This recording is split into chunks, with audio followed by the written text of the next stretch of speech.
Hello, everyone. Welcome to another episode in our EU Disinfo Lab weekly webinar series. It's great to see you already, many of you joining us today. We'll give just a few more seconds to let more people connect.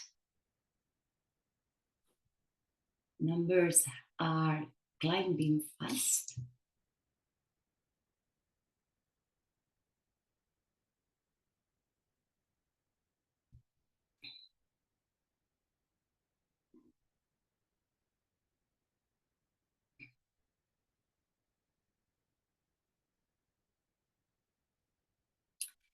Okay, so let's start. Hello again, everyone. My name is Ana Romero. I am a country disinformation expert here at EU Disinfo Lab, and I'm delighted to be moderating today's session, 2025 Climate Disinfo Reload. Today's session is a special one, made possible thanks to the support of the Heinrich Böll Foundation European Union. And a big shout out to them for being fully committed in the fight against climate disinformation and frankly against any tactic that aims to delay or derail climate action. Also, warm welcome to our dream team of speakers. I'll introduce them properly in just a minute. And of course, a massive thanks to each of you for showing up and being part of this conversation. More than 500 people have registered for today's webinar, and that's huge. We are really hoping to meet your expectations and keep growing this amazing community around one of the most urgent challenge of our time. Before we dive in, big announcement, it's happening. We've been telling you for a while, our annual conference will be held in Ljubljana, Slovenia this fall, and we would love to see you there. Spots are limited and early rates are available only for about 2 more weeks until May 27th. So I highly recommend you getting your ticket and save your place. The program we are building, it's already looking incredible. And we can't wait to meet you in person, at least. So I have another couple of quick things that I'd like to share that I think that we need to keep in mind, all of us. First of all, please submit your questions via Slido. You can see you can scan the QR code that appears on your screen, or you can also type slido.com and use the password #disinfo. So you know the Zoom chat will be closed, and you don't really need to wait until the end to raise any question because Slido is open throughout the presentation. So yeah, go ahead whenever you want. You have the need to ask or comment anything. Another thing you should know is this session is being recorded and it will be available on our YouTube channel, on EU Disinfo Lab website, and also on our Climate Clarity Hub. And something important, rather new, there is a live translation available. So you can enable subtitles in your preferred language by only clicking the CC button that you see on your screen. So while we get settled, we would like to know a little bit more about who is with us today. And the first question for you is popping up now on Slido, so please take a second to answer. Where are you joining from? Which city or country?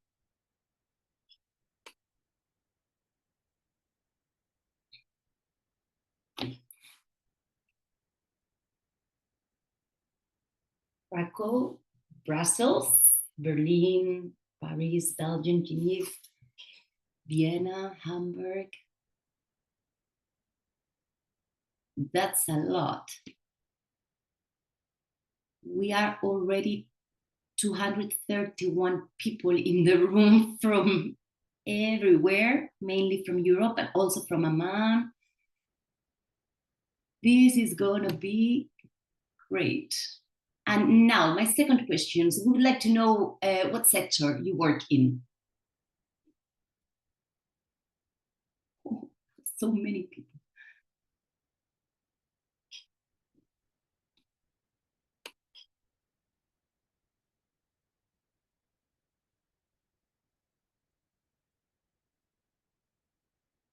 Mostly from non-government organizations. We have academy.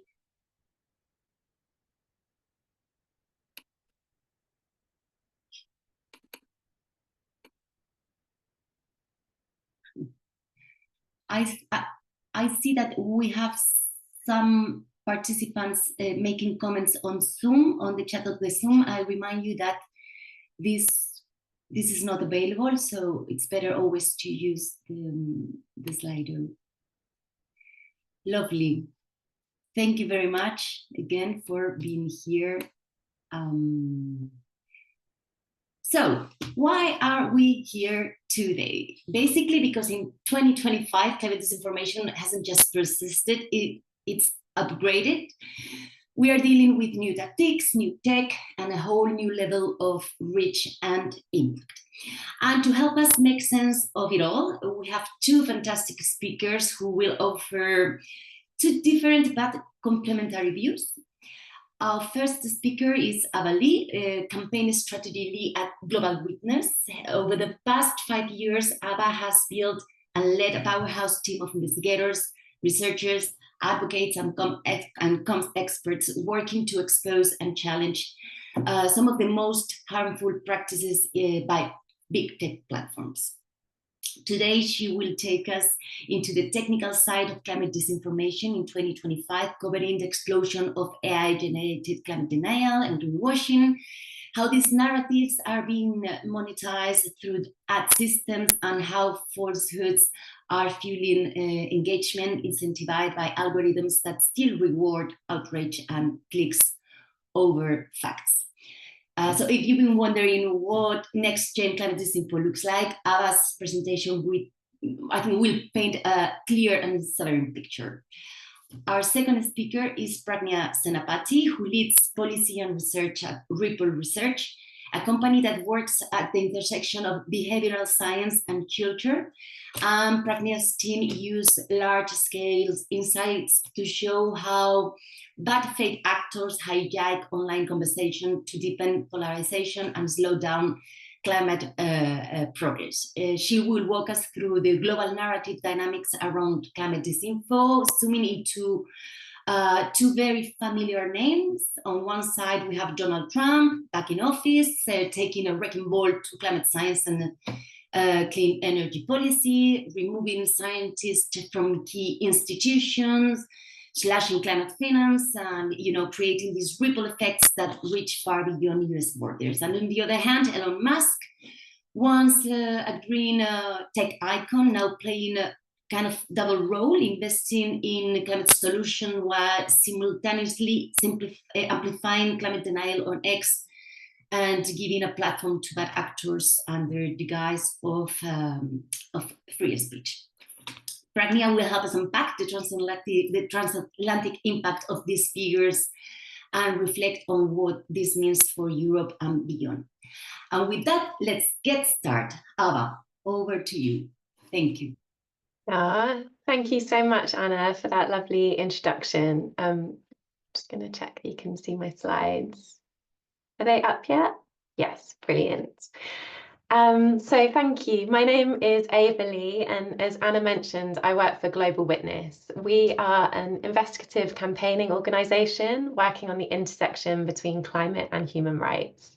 We do investigations that take lots of different forms, from undercover to data investigations, traditional follow the money investigations to online investigations. And then we use strategic communications to get our work in front of the people who need to see it, often via the media, and we push for policy and legal change off the back of our work. I personally lead a team made up of investigative journalists, policy people, lawyers, and communicators looking at digital threats to democracy. So all the concerning things happening on big tech platforms like TikTok, YouTube, Facebook, Instagram, and X. And for the last year, I've also led a climate disinformation unit where we had the opportunity to really dive deep into the climate disinformation space. One of the things that quickly became clear as we started to explore this issue is just how many different forms climate disinformation can take. And probably for most of us, when we first think of climate disinformation, we think of people denying that climate change is happening or denying that it's man-made. And that exists for sure. But there's also a lot of other forms of disinformation. So these can include distract and delay narratives, which could take the form of the idea that, yes, climate change is a problem, but we've got much bigger problems that we need to address first. And actually, net zero is much too expensive, so let's forget about it. It also includes greenwashing, for example, major polluters going on really big about the very tiny part of their business that works on sustainability, while glossing over the fact that the vast majority of their work is actually disastrous for the planet. And it also includes harassment and hate targeted at those working in the climate space. And it can include inauthentic behaviour online as well. And so after a year of running a specialised climate disinformation unit, we have 4 predictions for what to look out for this year. So our first prediction, AI will play a role, but it might not be the one that we first think.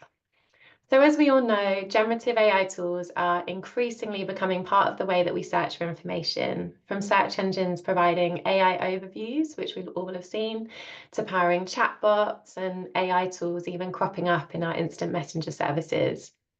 And although the companies usually share caveats about possible inaccuracies in the information that their Gen AI tools are presenting, the fact is more and more people see the information and don't look any further.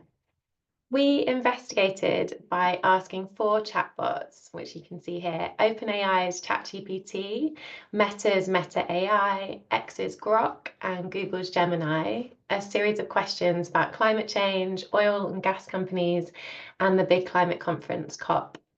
We found no outright denial in any of these responses, which was, positive. That shows that something is working. But we did find a lot of both sidedism, so kind of talking about the issue as if like, well, on one side people think this, whereas on the other side people think something different. And we also found a lot of greenwashing when we asked specifically about oil and gas companies. And to be honest, that's not surprising. These chatbots quoted directly and uncritically from these fossil fuel companies' websites, press releases, announcements, posts on social media, all of which are publicly available on the internet, which is how many of these tools are trained to answer questions. To give you a flavour of the responses, here are a couple of examples from Meta AI. So the first one, while we don't have the exact 2023 emissions data, Total Energy's commitment to sustainability and reducing their carbon footprint is evident. The next one about BP was that BP is indeed working towards helping the world reach net zero. The company has set an ambition to become a net zero company by 2050 or sooner and to help the world get to net zero. It might not surprise you that working for a climate organisation, we question the idea that BP is really helping the world to reach net zero. Interestingly though, X's Grok took a more critical approach to the companies in general. When we asked what role does Shell have at COP, Grok, in fun mode, it's got 2 modes, the fun one is actually more fun, it replied, Shell's roles at these climate shindigs is a bit like inviting Dracula to a blood drive.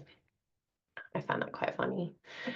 The hard thing with all of this is that these tools, maybe not including Grok in fun mode, present information and greenwashing and sometimes disinfo in ways that appear more neutral and authoritative than it would if you read it, for example, on Shell's website. And the other concerning thing looking ahead is the role that generative AI is likely to have in creating slop. So that's the pages and pages of writing that may contain climate disinformation, more greenwashing that could help feed these generative AI tools. And then one final thought before we move on to AI, from AI, is that around the US election, it played out quite differently from how many people were expecting it to. And while, we've all seen a number of examples of deep fakes of politicians, in the news. Actually, AI-generated disinformation hasn't yet had the really significant impact on manipulating elections that people have been worried about. Instead, the phrase AI-generated has had a much bigger impact. As we saw with fake news before, claiming that something is AI generated is now a go-to tactic for people who are trying to undermine others. So if you don't like something you see or it doesn't fit with the story you're trying to tell, it is much easier to claim that evidence is AI generated than to actually engage with it on its own terms. We saw this lots in the US presidential election last year, where Kamala Harris was repeatedly accused of using AI to make the crowds at her rallies look bigger. And similarly, the photo that you can see now of Donald Trump raising his fist in the air after his assassination attempt was edited to add an extra finger on his hand, which if you look closely, you can see. The edited photo was then shared as if it were the original, with the extra finger used as evidence that the image was AI generated and hadn't really happened. All of this is to say, I predict we can expect to see more of these claims used to muddy the waters and spread doubt over climate over the next year. Prediction number 2, climate denial will make people even more money. So climate disinformation is already a pretty lucrative business, and there is a reason for that. It's because big tech companies have an engagement-seeking business model. So that means the more time that you're online on their platform, the more money that they make from selling ads to companies who want to sell you things. And the more time you're online, the more they can learn about you so that they can sell more ads specifically targeted to exactly what you're into. But how does that connect to climate disinformation? Well, these platforms have discovered that the stuff that really keeps people online the most and gets the most engagement, the most clicks, the most shares, the most likes, it isn't, sadly, really good quality journalism. It isn't the photos from your holidays. It's stuff that makes people angry. And disinformation and conspiracy is perfect for that. A couple of our investigations last year looked into the Epoch Times, which is a known climate disinformation spreader and has websites in 36 countries. For those of you who aren't familiar with Epoch, the New York Times describes it as having built a global scale misinformation machine that has repeatedly pushed fringe narratives into the mainstream. And that includes platforming known climate change deniers. They're also currently embroiled in a major money laundering investigation in the US. Yet, Google Ads has ads running all over much of the Epoch Times websites. Last year, we estimated that these ads had generated approximately $960,000 for the Epoch Times over 12 months and $450,000 for Google. I expect that with the approach to climate emerging from US leaders and parts of Europe and the rollback that we're also seeing of fact-checking and trust and safety measures across major platforms, money for climate disinformation is likely to really increase. Prediction number 3, disinformation will target those defending the climate. As I mentioned before, climate disinformation can spread in lots of different ways, including by what appear to be bots or inauthentic accounts. Ahead of COP29 that happened at the end of last year, we monitored the official COP29 hashtags on X, and we spotted something strange. So they started with much criticism of the petrostate, Azerbaijan, who was hosting the climate conference because of its obvious links to fossil fuels and its concerning human rights record. But very suddenly, the sentiment on the official hashtags changed. All of a sudden, it was really positive about Azerbaijan. And when we dug a bit deeper, we uncovered a network of 71 suspicious accounts that gave the impression of grassroots support for the Azerbaijan government, which effectively changed the way it appeared the conversation was taking place and happening about COP on X. This one was not a sophisticated operation. They all had these very similar flowery profile images, which you should be able to see on the next slide. So they were quite fun to uncover because they were just all so obviously a kind of matching set. But actually most spot operations now are a lot more sophisticated and more challenging to uncover. The other way that disinformation can target people trying to defend the climate is through harassment online. We surveyed climate scientists from all over the world and found that half of scientists who publish regularly were experiencing hate and harassment. The comments that they were getting were often violent, often very gendered, and regularly led to anxiety and other serious health problems, as well as making scientists think twice about publishing their work or promoting it either in the media or online. And we haven't published it yet, so this is very much for your ears only, but we've just surveyed climate activists and land and environmental defenders from all over the world. And the results that we found amongst that community are even more disturbing. Abuse online is making these vital roles in the fight against climate breakdown much harder. And social media companies, which are now some of the wealthiest companies in the world, have a responsibility to do a better job in stopping it. But with COP happening in Brazil this year, a country that has often, come very high in our research for being the deadliest place for environmental defenders all over the world, we'll be keeping a close eye on whether this kind of harassment and abuse ramps up. Prediction number 4. Extreme weather will provoke new waves of climate disinformation. As we all feel the direct impact of climate change, climate disinformation spreaders have a harder job to do, but they're not backing down, as I think everyone on this call knows. Throughout the last year, we've seen climate disinformation spike around extreme weather events. For example, in Hurricane Helene, we saw conspiracy theories about government weather manipulation. And during the LA wildfires earlier this year, the emergency services had to literally fight the flames while also countering false information and smear campaigns that were spreading online about them. Going back to the AI-generated discussion that we had earlier, you can see here 3 AI-generated images that circulated at the time. The last one is of a fireman starting a fire. 404 Media estimates that Instagram paid out thousands of dollars to a single viral content creator for one day of posting AI-generated disinformation about the LA wildfires. And sadly, I expect that this will only get worse as the Trump administration is ramping up its attacks on climate action and social media platforms are ending fact-checking programs and scaling down their safety resources, which previously have done an okay job of pushing people towards accurate information. So, what should we do about it? Well, it's clear that climate disinformation is a significant challenge for climate action. It erodes public trust in science institutions. It makes it harder for climate activists, scientists, and even weather reporters to do their work. And it divides public opinion and hinders collective action. But documenting and explaining what is happening is an essential part of climate action. And while progress from a policy level is undoubtedly going to be harder in the next few years with some of the political leaders that we have in the US and Europe, it is essential that we continue to build the evidence base, we keep putting out good quality information, and we keep fighting for the truth and for positive action and a just transition for all of us. Thank you.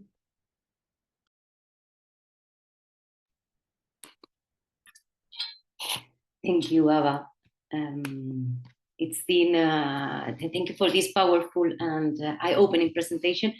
The examples that you've shared on spot and a strong reminder of what's at stake in 2025. Really powerful work. So thank you again to the audience. Remember that you can already start submitting your questions to Ava via Slido. The shorter way is by scanning the QR code, but you can also type slido.com. As I said at the beginning, I shared a password that is not correct, so make sure to use the following password that it's also in the chat of the Zoom, and it's a series of numbers. Take note: 1331075. I repeat, hashtag 1331075. Now we'll shift focus to the geopolitical forces shaping this landscape by examining how climate narratives are being weaponized on the global stage and what this means for action. Pragnya, the floor is yours. Thank you so much, Anna. I'm really excited to be here having this very important conversation today. And before I get started on our presentation, I'd really like to thank the entire audience here for choosing to spend their time with us. Such a brilliant turnout. And I'd also really like to thank Ava for such a great presentation. I think it's given us such a fantastic breakdown of the climate misinformation trends that we're going to face this year and what we should be looking out for. So let me just share my screen and get started. Anna, can you just let me know when you can see this? Yeah, totally fine. Okay, fantastic, fantastic. Great. So what we have just seen is a breakdown of climate misinformation trends. And what I would like to do right now is zoom out a little bit and talk about a topic related to misinformation and how to tackle it. Because as we've just seen, there is a lot of very harmful climate misinformation out there, a lot of types. And understanding this misinformation itself is, of course, essential to understanding how we can tackle it. And it's a very important and visible part of the puzzle. But there's also another extremely important part of the puzzle that often flies under the radar, and it's a concept called information voids. And information voids give a lot of power to misinformation. And so, over the next few minutes, I'm going to unpack what information voids are, how they interact with climate misinformation, and we're going to explore the mechanisms behind how these elements work using present day examples, and then we'll talk about why they're important. So, let's first understand what an information void is. So, the WHO defines an information void as the gaps between a community's information needs and the publicly available evidence based communication which emerge due to evolving information needs, questions, and concerns among the public. Now, information voids are very important to study because they're very dangerous. They create fertile ground for misinformation to proliferate as people seek to fill their knowledge gaps. And these information voids are what enable very large scale misinformation to spread. And at Triple Research, we've been working with information voids for quite some time now, and we've seen them crop up, and we've been able to study their mechanisms across different contexts at different points of time. And one context in which all of you may have heard about information voids was during the COVID-19 pandemic. So there was a massive information void surrounding the disease, the response, everything at that time. And it made it extremely, extremely easy for misinformation to spread at breakneck speed. And what we've been seeing is that there's actually something similar that's been happening with climate. And in fact, there is actually a considerable information void surrounding the climate. So what we have over here up on the screen is a depiction of our information ecosystem. So essentially the entire universe of available information that people will encounter when they're trying to understand the climate. And so those white bubbles that you see are information, and those hollow areas that we see blinking right now are information voids. So let's understand what the existing information void surrounding the climate looks like. Um, so, just for context, as we all know, climate change is extremely complex, right? But because of massive, massive education efforts, most people are at least aware of climate change and entirely agree that it's a really big problem. However, there are a lot of gaps when it comes to specificities, and this is where misinformation has the opportunity to take hold. So, to elaborate, right, last year the European Investment Bank did a survey and it found that nearly half of all people in India and America don't know that climate change affects sea levels. It also found that only about a quarter of people within the EU know that a lower road speed limit can mitigate climate change. And beyond that, the survey also found that most people across the world, across countries, are unaware of actions that can mitigate climate change.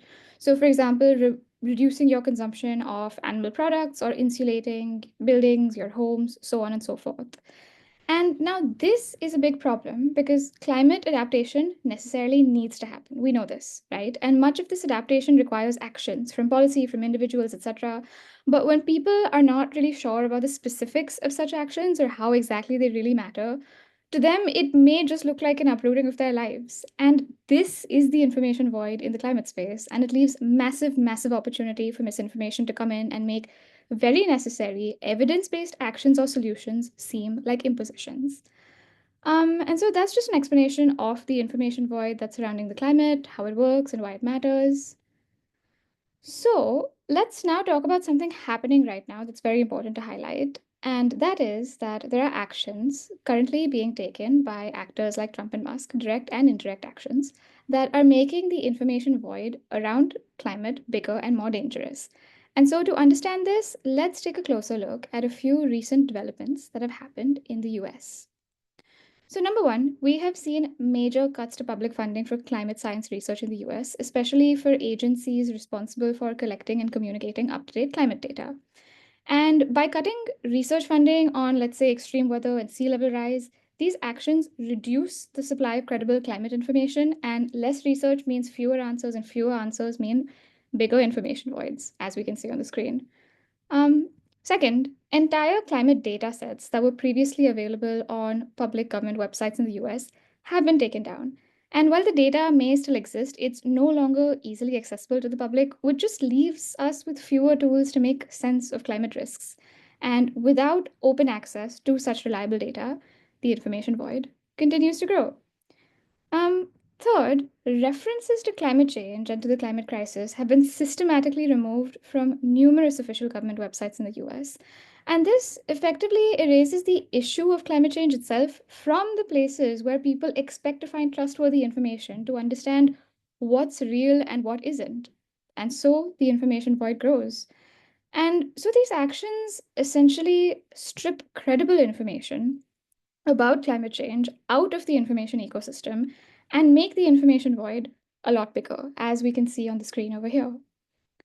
And in parallel to this, changes to major platforms like X have also made the information ecosystem shakier and even more vulnerable to misinformation. So we've seen that content moderation policies have been rolled back, climate deniers face no consequences for posting misinformation, and scientists are quite literally being harassed off these platforms. And as a result, these platforms have become a breeding ground for harmful climate misinformation with very little reliable information to even push back. And it makes it so easy for misinformation to spread in our information ecosystem.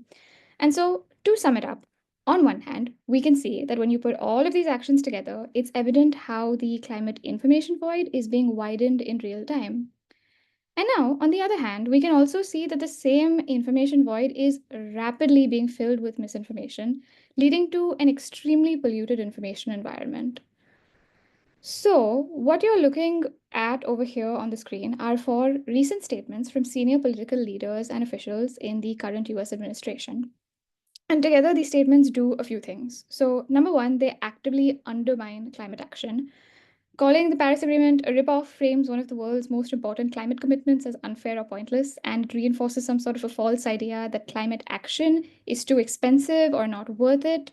And this dangerous idea spreads through the information ecosystem. Secondly, they also disparage evidence behind climate policies. So, by calling renewable energy policies and investments a green scam, they dismiss decades of science and proven success. We already know that renewable energy works, we already know it's helpful, but framing it as a scam spreads doubt and it just undermines trust and adds more information and more misinformation to our information ecosystem. So third, slogans like drill baby drill, they glorify fossil fuel expansion and ignore very clear scientific warnings about its impact on climate change. And this creates doubt about whether risks are real or serious, which they absolutely are, right? And this adds more misinformation to an already fairly polluted information ecosystem. And finally, they trivialize what is in reality a very, very, very serious global threat. And they do this by saying things like rising sea levels aren't actually dangerous, they just mean more oceanfront property.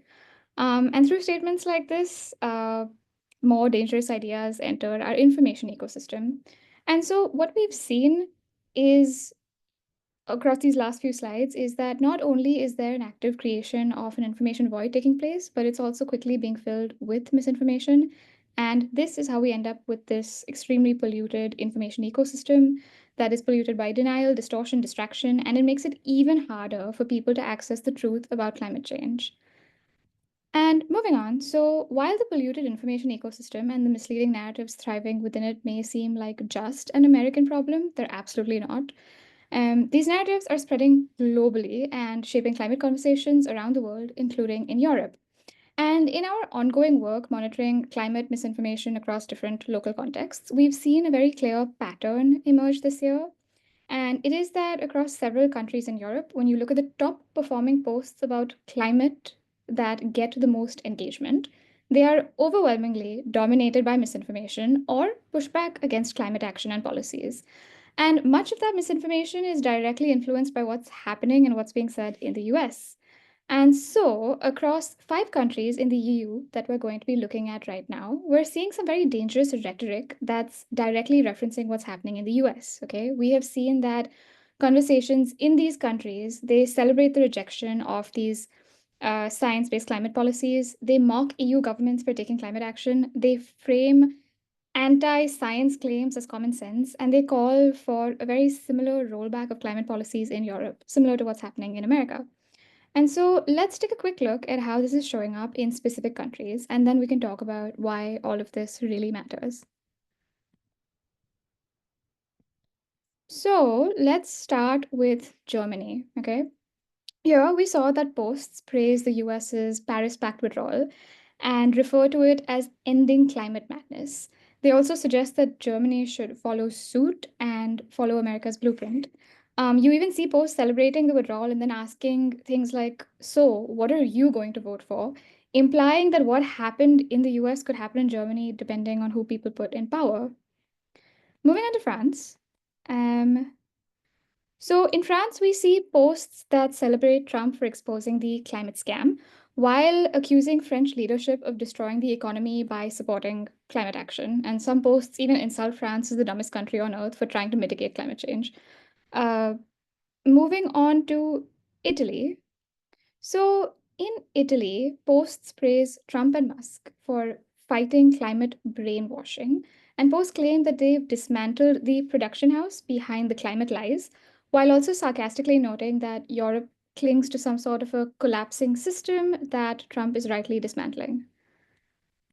Now, moving on to Poland, right? Posts in Poland celebrate Trump's rejection of the climate ideology.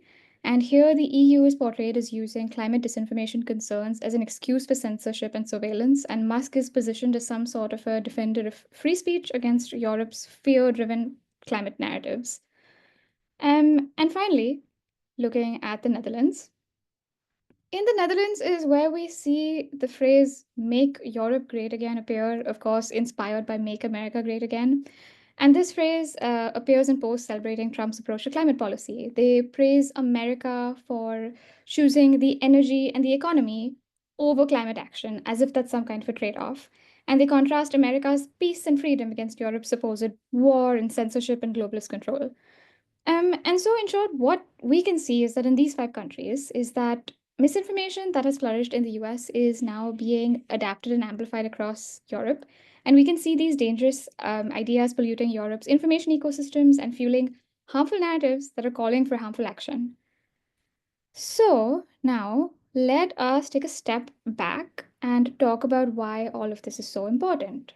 So, we've already covered that there is an information void around climate, which is only getting worse.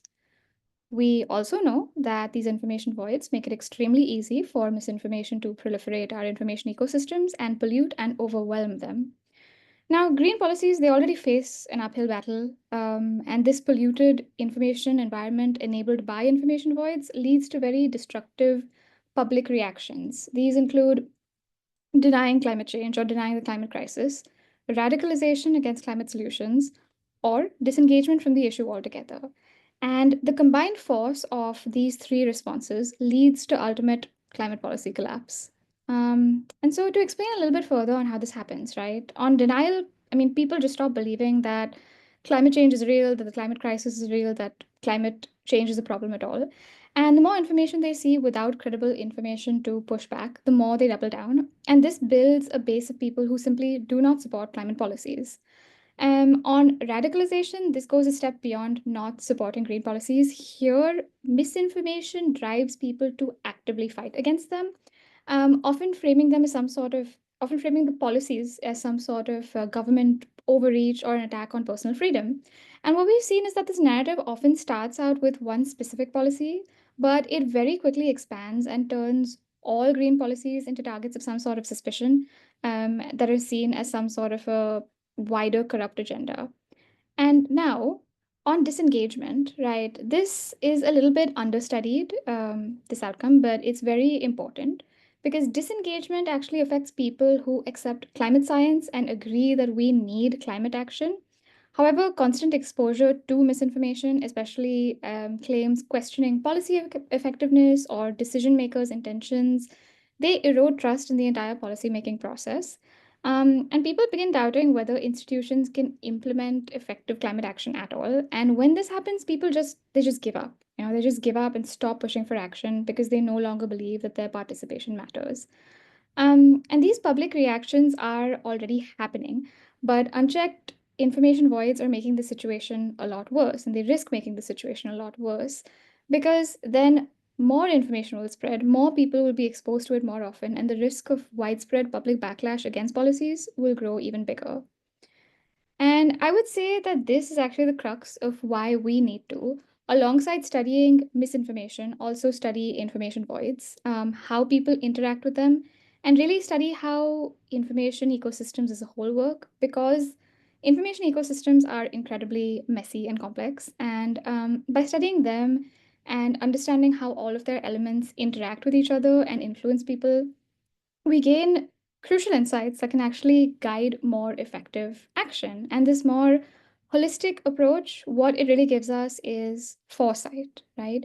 And that is what helps us pinpoint exactly where to intervene, both to counter radicalization and denial, but just as importantly, to prevent disengagement. Um, and this is something that'll take a lot of tracking of what people are saying and feeling. And, this needs to be done over time. And it'll take a lot of trying to find weak signals and preempting what these weak signals will lead to. And I'd like to emphasize, but I'm sure it's already apparent, that this is not a simple task at all. It's very complex. But I will also say that it is a necessary task, and that doing all of this is exactly what will give us the tools and the insights to understand how we can drive climate action and ultimately how we can cut through disinformation fueled inaction. Um, and yeah, that's all for me. Thank you so much for listening, and I hope you've found these insights interesting. Over to you, Anna.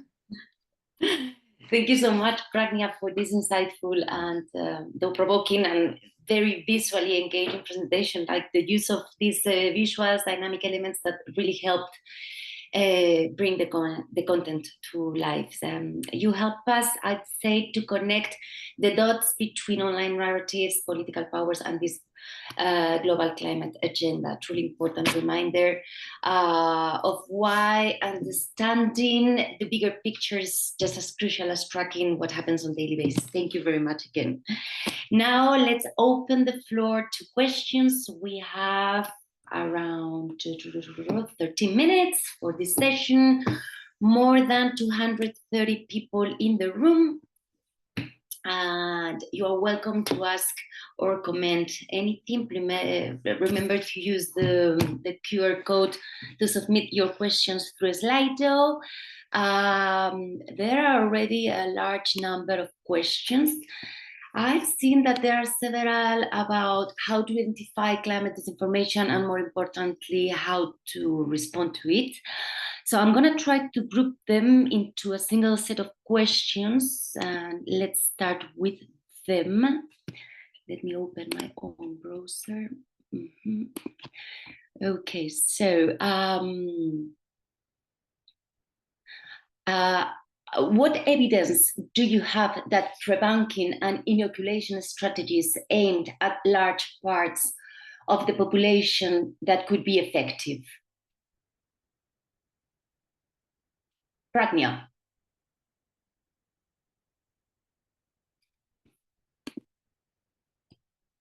Yeah, hi. Can you hear me? Yes, we do. Great, fantastic. So this is a really great question, and pre-bunking is, I would say, a very strong tool that we have in the arsenal, on how we can somehow mitigate the, climate misinformation from spreading, or any misinformation from spreading at all. And I think there have been multiple studies done on the actual effectiveness of pre-bunking, right? Like this has been done. I think the WHO has done it, UNICEF, so on and so forth. Many international bodies, many researchers have done long-term experiments to understand whether pre-bunking works.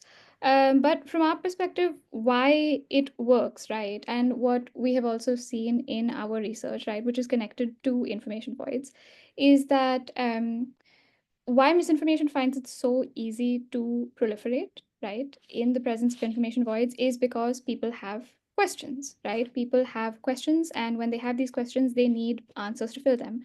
When there aren't answers to fill them, what comes in to fill that gap, to fill that latent demand, right, is misinformation, right? And from our perspective, why pre-bunking works is because then this latent demand is already filled, right? You the person has a question, the person requires an answer, and pre-bunking is something that can help with that. And yeah, I would say that's my perspective on it. Thanks for the Yeah, question. yeah, thank you, Pragna. Ava, we have a similar question. Maybe you want to address it. Are we focusing enough on pre-bunking and education, or are we still in mostly reactive mode when it comes to countering climate lies? What's your opinion? What's your take on this? Yeah, thank you. I mean, I'd really echo exactly what Pragnia said. Like, I think there's a really, really important, like much more important role to play in that, really. And then, you know, there's less of a job to do of monitoring the disinformation when it doesn't have the space to proliferate. And I really like the question just beneath it also, which I think, you know, feeds into the same thing, that yes, absolutely, we need to find a way to reach Gen Z and, you know, just everyone who now has an attention deficit problem. I think more broadly, like as a result of social media, like we need to create information that's easily absorbed, that's interesting, that's compelling. And there are some really fantastic people doing that, like lots of really brilliant, like young TikTokers that are spreading really positive and like hopeful and good climate information as well. So I think we've definitely like can see some of that coming, and it would be like super important and great to just get more and more of that moving forward. Yeah, definitely. And as individuals, how do you think we should encounter viral greenwashing or climate denial? This is another question. Sorry, say that again. I missed that one. Individuals, how can we encounter viral greenwashing or climate denial? How can we individually? Sorry, how do we respond to it? Yeah, I understand. Thank you. Yeah, so I think the question specifically asked also, is there any point in reporting it? And I would say yes. Yeah. Yeah, I think like, yes, it might well be that nothing comes of it, but I think it's really important that at a minimum, the platforms know and are informed of it. So one investigation that I didn't mention in my presentation was one where we looked at TikTok. So TikTok has an explicit policy that says climate denial is completely not allowed on its platform. And around COP, we found quite a few examples of climate denial in the comments section underneath mainstream media coverage of COP, and we reported it. And actually, I think this goes to another question that came through, that automated content moderation like isn't working very well. So even though these were things that were clearly a breach of TikTok's policy, they left all bar one of those up. However, they have to do risk assessments now more broadly under the Digital Services Act, which is a really fantastic bit of EU legislation that my organisation and many others have, you know, campaigned really heavily for, because they're doing risk assessments. If there are lots of people who are concerned about different posts, like that is important, and those are things that should be unearthed within those risk assessments. So I would say yes, absolutely, like do report it. And then the other things, and don't share it. Don't share it and say like, look at this is so bad. Like that is not helpful. And kind of the less that you can do to engage with these posts, so not liking them, not sharing them, the better. Thank you, Awa. We are starting now with AI-related questions, so maybe you wish to reply this one. Do we have any promising cases where AI has been used to counter greenwashing rather than fuel it?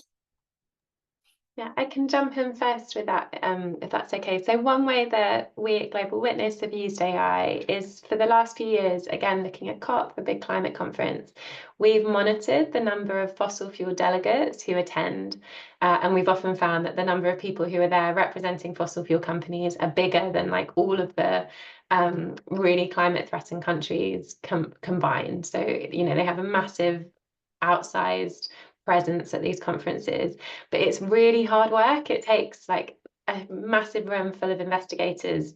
The first time it took them like over a week, I think almost 2 weeks, working day and night to go through this evidence so that we can make that figure. And in the last year, my data colleagues were able to develop an AI tool where we were able to do that much faster and see exactly what was going on in a much quicker and more efficient way. So I think there are lots of examples where AI can be used to support this. And yeah, that's one that I've seen particularly close to home, but I'm not sure if Pragnya has views on that too. Pragnya, would you like to add something? Nothing right now. Thank you. Sorry. Yeah.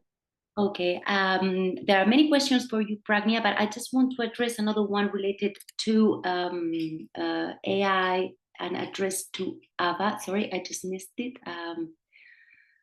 What do you think? There are so many questions.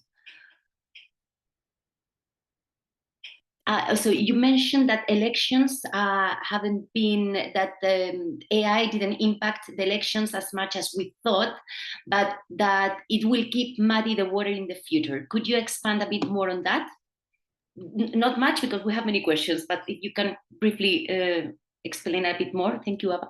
Yeah, so what we saw last year was that rather than it being kind of AI generated images, it was the accusation of something being AI generated that was really the thing that was kind of spreading division and causing doubt and causing distrust. So that's my prediction. I think it's the fact that people are going to be calling things AI generated that may not be. As in the same way that kind of fake news, describing things as fake news became that in 2016.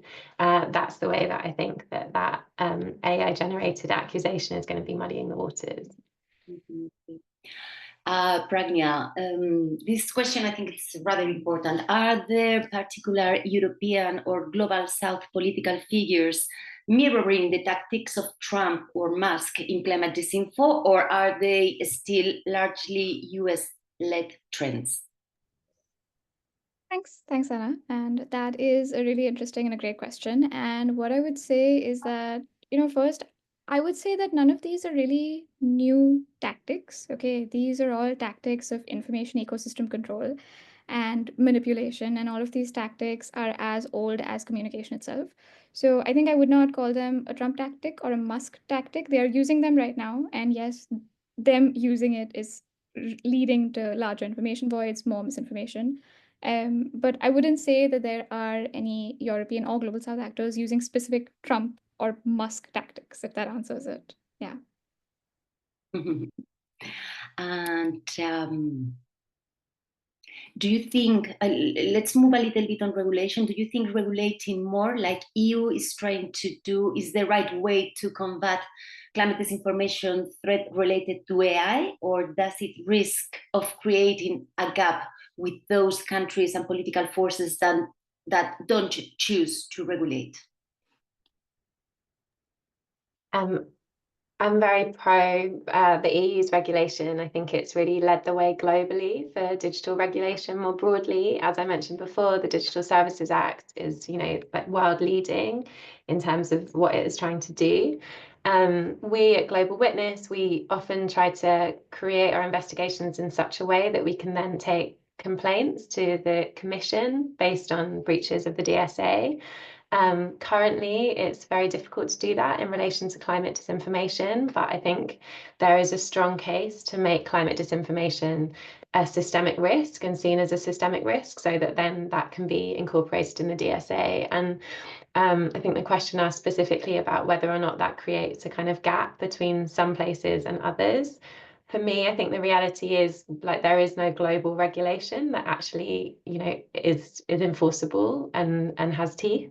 And so therefore, the more that we can do to strengthen legislation where it's possible, and the EU is, you know, such an important and like big place to do that, that's the best thing that we can do, and then hopefully we can push other jurisdictions to also follow suit.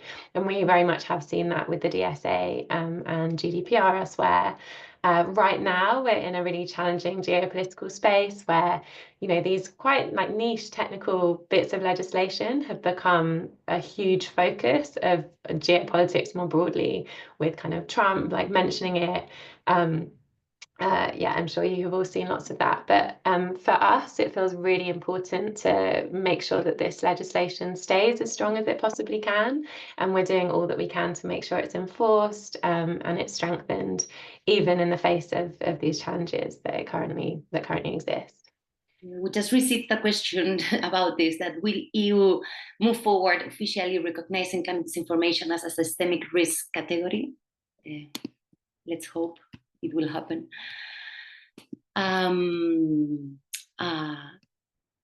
Okay, this one is also interesting. Do you have evidence of state-sponsored climate denial campaigns, or it's just ignorance spreading the fake news from the Trump and Musk of this world? So from our end, no, we do not collect evidence on whether a misinformation campaign is state-sponsored or not. What we tend to focus on is more the narratives themselves. What are the narratives? How much traction are they gaining? How quickly are they gaining the traction? Where are they going?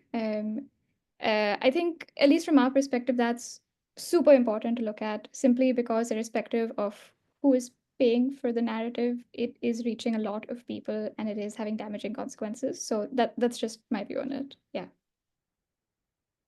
Thank you, Pragnya. Ava, there is a question addressed directly to you.